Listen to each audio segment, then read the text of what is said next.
चलिए तो आज हम स्टार्ट करते हैं क्लास 8 साइंस का नेक्स्ट ऑफ चैप्टर साउंड। तो हम लोग पढ़ेंगे साउंड जो चैप्टर नंबर आपका 13 है। तो सबसे पहले हम ये जानने की कोशिश करेंगे कि साउंड क्या होता है। तो sensation felt by our ear, हमारे आँख के द्वारा जो संवेदना फील की जाती है उसको हम बोलते हैं, क्या बोलते हैं?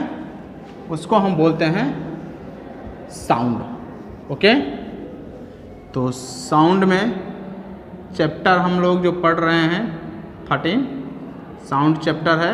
फर्स्ट वीडियो आपका है इसमें, इससे पीछे के सारे चैप्टर्स के वीडियो अपलोड है, आप चाहे तो वहाँ से देख सकते हैं। तो sound is the form of energy, sound भी एक प्रकार से एनर्जी का फॉर्म होता है।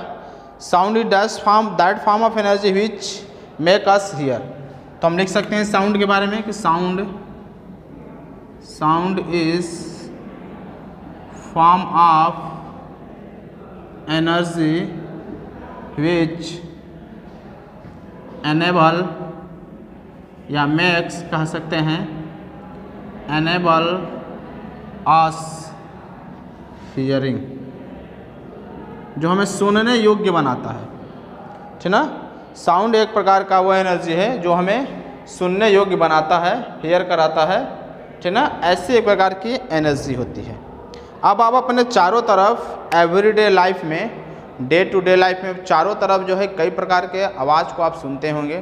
ठीक ना, जब घर पर रहते हैं तो एनिमल्स के साउंड सुनते हैं, घर में म्यूजिकल इंस्ट्रूमेंट होता है, टीवी हो गया, रेडियो हो गया, उसके साउंड्स को आप सुनते हैं। एवरीडे स्कूल में आप जो है साउंड सुनते हैं, जो स्कूल के बेल बजता है उसकी साउंड सुनते हैं, अपने टीचर्स के साउंड को सुनते हैं, फ्रेंड के साउंड को आपको सुनाई देता है। फिर बर्ड जब चार्पिंग करते हैं उसके साउंड्स को आप सुनते हैं। स्कूटर हो गया, मोटरसाइकिल हो गया, कार हो गया, बस हो गया, रोड पर चलने वाले जो व्हीकल्स होते हैं उसके साउंड्स को, डिफरेंट काइंड्स ऑफ साउंड्स जो है आप अपने चारों तरफ एवरीडे सुनते हैं।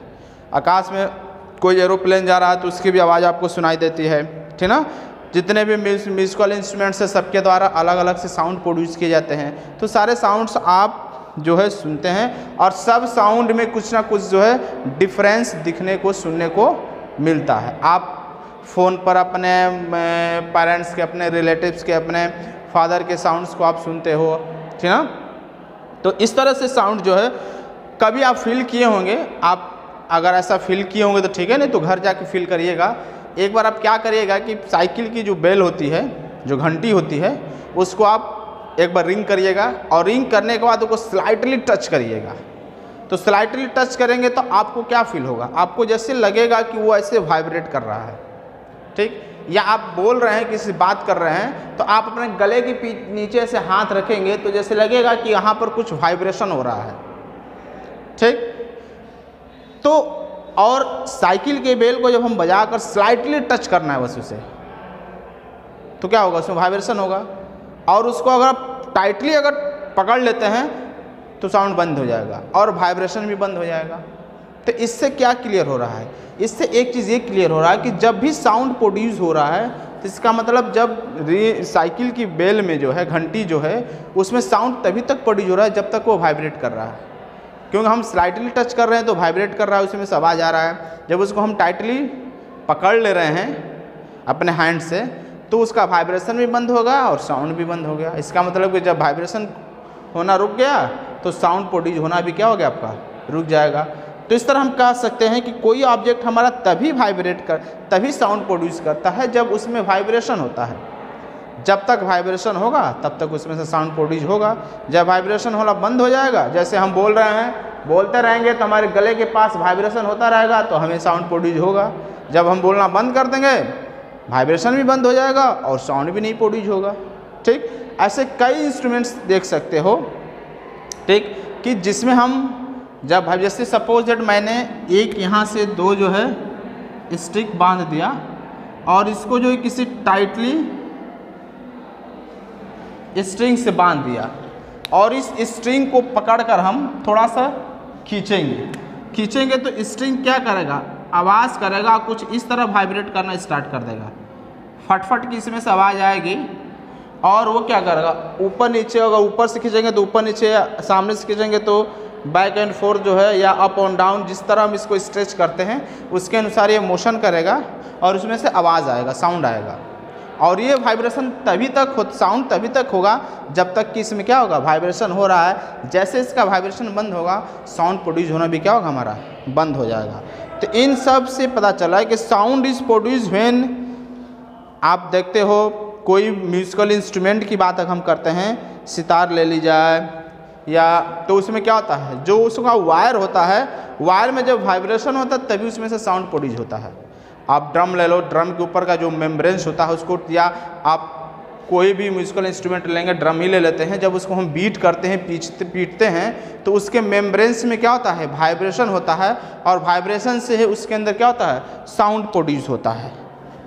ओके, तो इन सब एग्जाम्पल से एक चीज़ क्लियर हो रहा है कि जब हम साउंड प्रोड्यूस कर रहे हैं, जब हम वाइब्रेशन किसी ऑब्जेक्ट में कर रहे हैं, तभी जाकर साउंड हमारा प्रोड्यूस हो रहा है। जब तक वाइब्रेशन होगा तभी तक जो है साउंड प्रोड्यूस होगा। साउंड ही produce when our vocals cord, गले के अंदर जो होता है वाइब्रेट करता है, तभी हमारे माउथ से साउंड प्रोड्यूस होता है। कोई साउंड प्रोड्यूस हो रहा है जब उसको हम स्ट्रेच करते हैं, रबर बैंड, आप एक हाथ में रबड़ ले लीजिए, एक माउथ से एक रबड़ को पकड़ लीजिए, एक हाथ से स्ट्रेच करके उसको खींचिए और छोड़िए, देखिए उसमें भी वाइब्रेशन होगा, और जब तक वाइब्रेशन होता रहेगा तब तक उसमें साउंड प्रोड्यूस होगा। तो इस तरह साउंड तभी हमारा प्रोड्यूस होता है जब तक कि किसी ऑब्जेक्ट में वाइब्रेशन होता है। Sound is produce when air column enclose in a tube vibrate, अगर किसी ट्यूब में से साउंड आ रहा है, तो जैसे आप बांसुरी ले लीजिए, फ्लूट ले लीजिए, उसको हम फूंकते हैं तो क्या होता है, उसमें साउंड निकलता है कि उसके कॉलम्स में जो एयर होते हैं, एयर कॉलम्स आपके क्या होते हैं, वाइब्रेट करते हैं, तो उसके वाइब्रेशन से क्या होता है, उसमें साउंड प्रोड्यूस होता है। तो इन सब जो है एग्जाम्पल से हम एक चीज़ कंक्लूजन निकाल सकते हैं कि साउंड हमारा तभी प्रोड्यूस होता है जब उसमें वाइब्रेशन होता है, विदाउट वाइब्रेशन उसमें साउंड प्रोड्यूस नहीं हो सकता है, ठीक ना। इसके लिए हमने कई एग्जाम्पल भी देखा। अब यहाँ पर हम देखेंगे sound can produce by following method, sound को कैसे हम किन किन मेथड के द्वारा प्रोड्यूस करा सकते हैं, तो सारे मेथड के बारे में हम नेक्स्ट वीडियो में डिस्कस करेंगे। और इस वीडियो में बस इतना ही। Best of luck, thanks for watching video.